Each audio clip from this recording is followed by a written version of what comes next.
Assalamualaikum warahmatullahi wabarakatuh. Perkenalkan, nama saya Nurul Setianingsih dengan nomor NIM 192386210003 Fakultas Keguruan Ilmu dan Pendidikan Prodi Bimbingan dan Konseling Universitas Darul Ulum Jombang. Saya akan menerangkan materi tentang rasional emotif behavior terapi dengan guru pembimbing Dr. Baharudin Al-Habsyi, Magister Sarjana Pendidikan. Dalam video ini, saya akan menjelaskan tentang sejarah perkembangan rasional emotif behavior terapi, hakikat manusia, kemudian perkembangan perilaku, mekanisme pengubahan, hakikat konseling, dan terakhir adalah kelemahan dan kelebihan.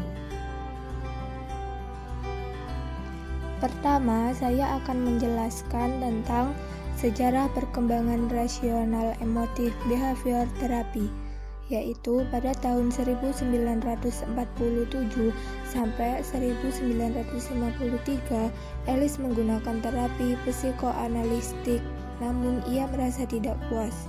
Pada tahun 1956, pada pertemuan American Psychological Association, Ellis pertama kali memperkenalkan rasional terapi. Pada tahun 1962, ia mempublikasikan rasional emotif terapi dan menggunakan model ABC. Pada tahun 1970, ia mengemukakan karakteristik dari keyakinan dan cara berpikir yang irasional.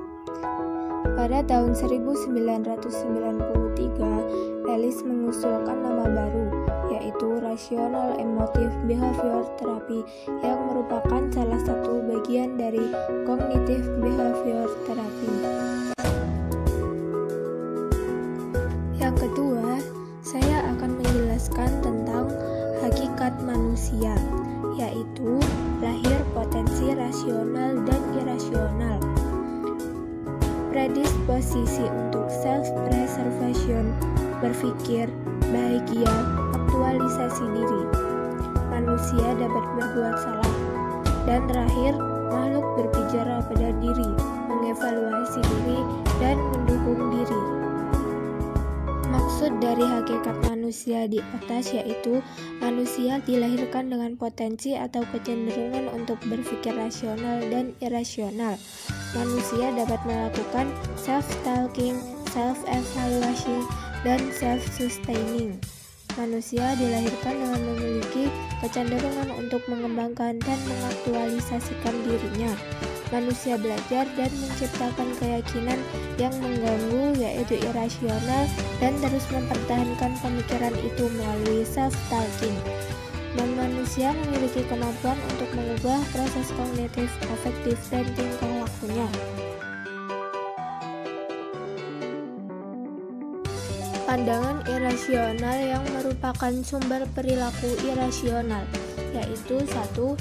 Harus dicintai dan diterima lingkungan, harus memiliki kemampuan campuran agar berharga, orang yang jahat, keji, dan kejam harus dicela dan dihukum seberat-beratnya.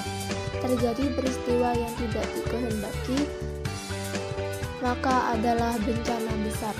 Ketidakbahagiaan berasal dari luar individu, harus mengeluhkan dan memikirkan hal yang merugikan, lebih mudah menghindari masalah daripada menghadapi.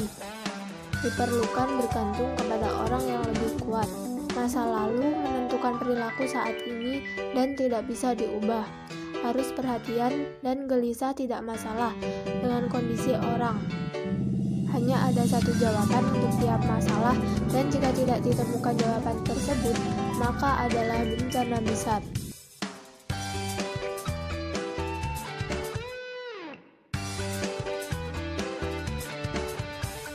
Mendeteksi, mendebatkan, dan mendiskriminasikan, yaitu activate event atau peristiwa yang menggerakkan, belief, keyakinan, consequence atau konsekuensi emosional dan tingkah laku, disputing intervention atau intervensi perselisihan, efek, new effect atau perasaan baru.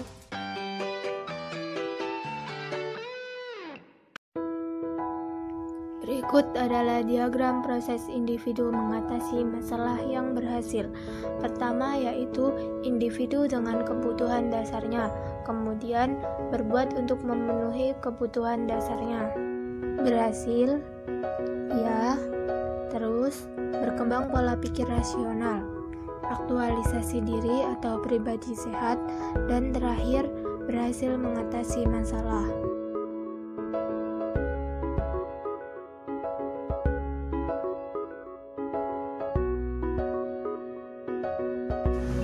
Selanjutnya adalah diagram proses individu yang gagal mengatasi masalahnya. Pertama, individu dengan kebutuhan dasarnya, kemudian berbuat untuk memenuhi kebutuhan dasarnya, berhasil dan tidak, berpikir irasional, dorongan mengatasi secara naruliyah, bagaimana dengan cara yang salah, yaitu gagal, terus makin menderita, auto-directed, perlu bantuan konseling, hasil akhir, aktualisasi diri atau pribadi sehat, dan akhirnya berhasil mengatasi masalah.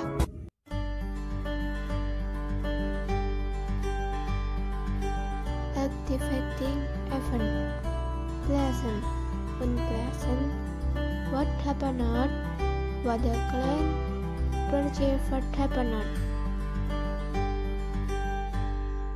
Belief, rational belief, yaitu cara berpikir atau sistem keyakinan yang tepat, masuk akal, dan bijaksana, karena itu individu menjadi produktif. Irrational belief, yaitu cara berpikir yang melebih-lebihkan, absolutif, mengganggu perasaan, karena itu tidak mengantarkan individu pada tujuannya.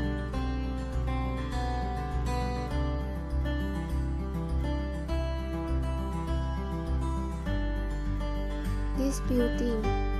Terdapat 3 bagian dalam tahap disputing, yaitu detection irrational belief, discriminating irrational belief, dan debating irrational belief.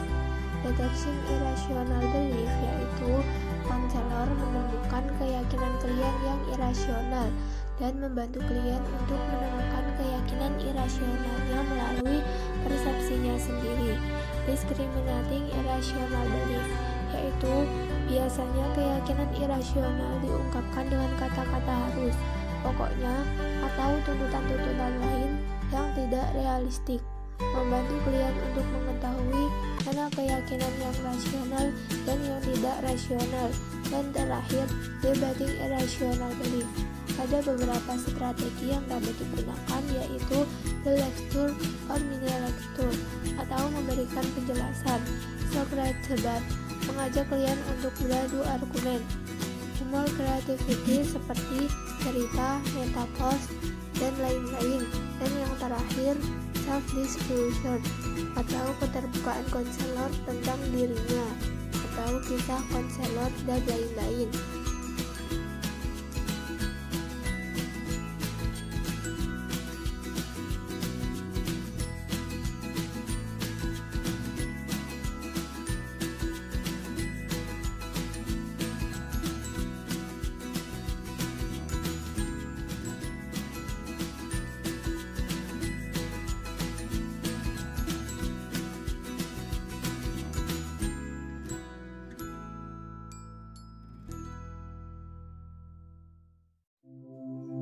Pribadi sehat.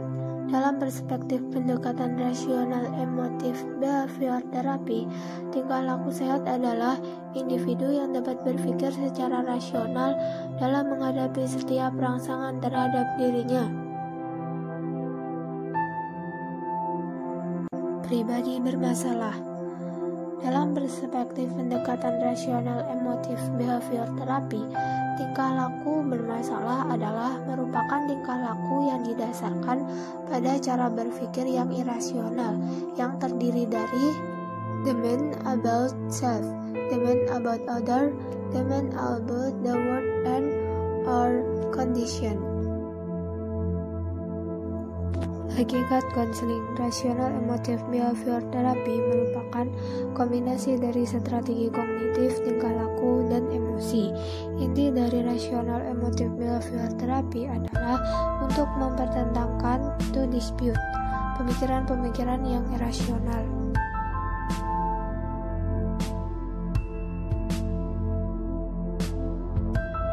Karakteristik rasional emotif behavior therapy yaitu 1. Aktif direktif, 2. Kognitif eksperiensial, 3.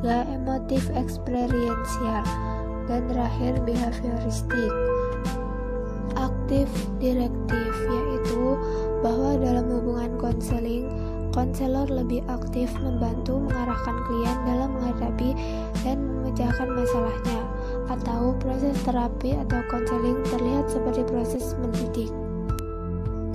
Kognitif eksperiensial yaitu bahwa hubungan yang dibentuk berfokus pada aspek kognitif dari klien dan berintikan pemecahan masalah yang rasional. Emotif eksperiensial yaitu bahwa hubungan konseling yang dikembangkan juga memfokuskan pada aspek emosi klien dengan mempelajari sumber-sumber gangguan emosional, sekaligus membongkar akar-akar keyakinan yang keliru yang mendasari gangguan tersebut. Dan terakhir behavioristik yang artinya bahwa hubungan konseling yang dikembangkan hendaknya menyentuh dan mendorong terjadinya perubahan tingkah laku klien.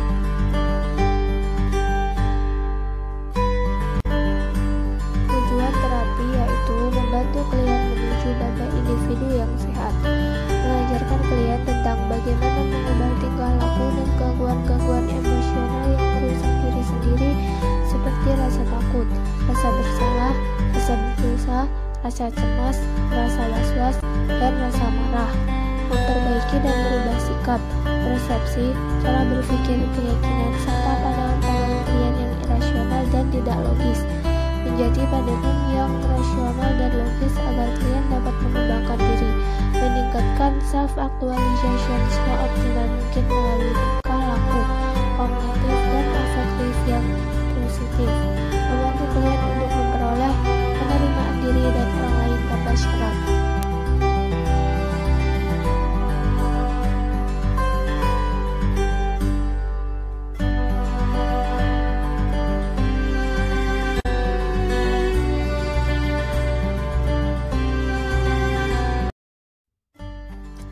Fungsi dan peran konselor yaitu memotivasi klien untuk menemukan keyakinan dan ide-ide irasional, membantu hubungan tentang bagaimana keyakinan irasional menghantarkan klien pada gangguan emosional, menantang klien untuk memodifikasi atau meninggalkan keyakinan irasionalnya, dan terakhir membantahkan keyakinan irasional dan mengganti pengalaman klien dalam proses konseling, yaitu sebagai pembelajar, belajar bagaimana penerapan pemikiran yang logis, latihan eksperiensial atau mengalami, dan behavior homework untuk pemecahan masalah dan perubahan emosional, dengan cara mengidentifikasi dan mempertahankan keyakinan yang irasional, mengganti cara berpikir yang tidak efektif dengan cara berpikir yang efektif dan rasional, berhenti berpikir absolutik,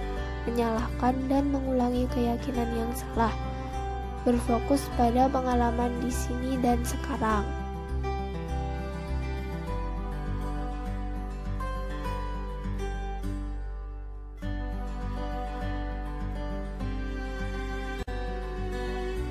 Hubungan antara konselor dan klien.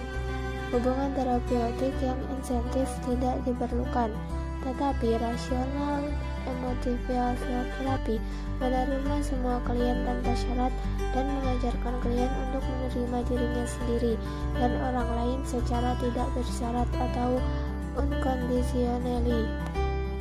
Kemudian, Alice berpendapat bahwa terlalu banyak kehangatan dan pemahaman dapat menjadi kontraproduktif, mendorong ketergantungan untuk mendapatkan persetujuan. Ketiga, konselor menunjukkan keyakinannya yang besar terhadap kemampuan kliennya untuk mengubah dirinya sendiri. 4. Terbuka dan langsung mengungkapkan keyakinan dan nilai-nilai mereka sendiri. Dan yang terakhir, transferensi. Tidak diupayakan, namun ketika transferensi terjadi, konselor patut untuk menghadapinya. Tahap konseling. 1. Assessment of feeling and activating event. 2. Empathic reflection of feeling by counselor. 3. Assessment of the ABC relationship. 4. Assessment of behavioral consequence. 5. Assessment of cognition. 6.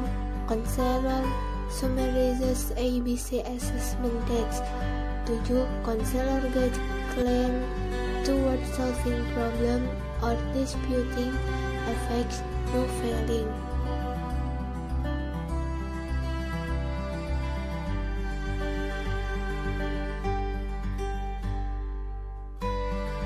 Teknik konseling ada 3, yaitu 1. Cognitive technique quest, 2. Emotional technique quest, 3. Behavioral technique quest. Cognitive technique quest. 1. Disputing irrational belief, 2. Doing cognitive homework, 3. Changing one's language.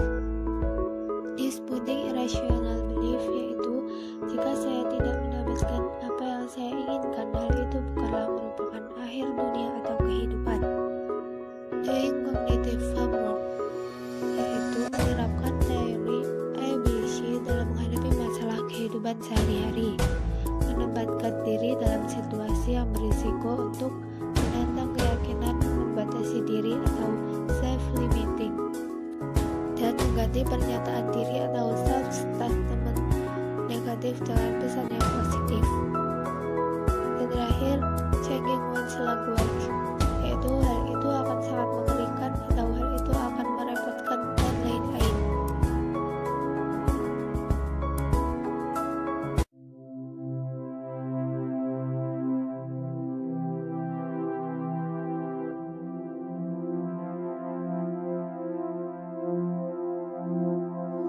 Teknik kedua yaitu emotional technique quest. 1. Rational emotional imagery, 2. Role playing repeated shame attacking exercises, dan lain-lain. Dan terakhir adalah teknik behavioral technique quest. 1. Activity homework, 2. Reinforcement and penalties, 3. Skill training. Activity homework yaitu melatih membiasakan diri dan menginternalisasikan sistem nilai tertentu yang menuntut pola tingkah laku yang diharapkan. Reinforcement and penalties memberikan reward ataupun punishment bagi setiap tingkah laku yang muncul. Dan yang terakhir, skill training yaitu self-defense training, communication skill, and other skill, dan lain-lain. Penerapan rasional emotif behavior therapy. Rasional emotif behavior therapy telah diterapkan secara luas, seperti menangani anxiety, depression, obsessive compulsive, alcohol and substance abuse, problems of sex, love and marriage, crisis, couple and family.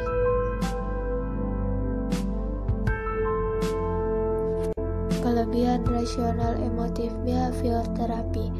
1.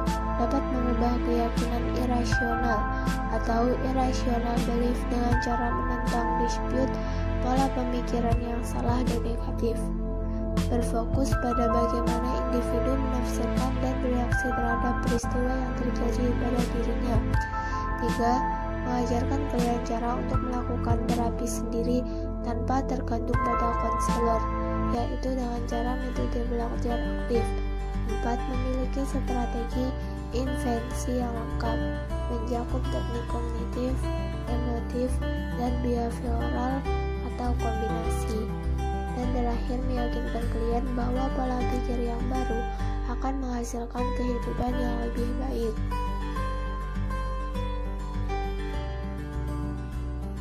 Keterbatasan rasional emotif behavior terapi. 1. Terlalu konfrontasi serta mengabaikan masa lalu.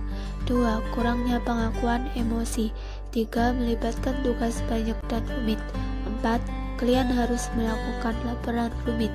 Dan 5. Klien dengan kapasitas intelektual rendah mungkin memerlukan waktu lebih banyak.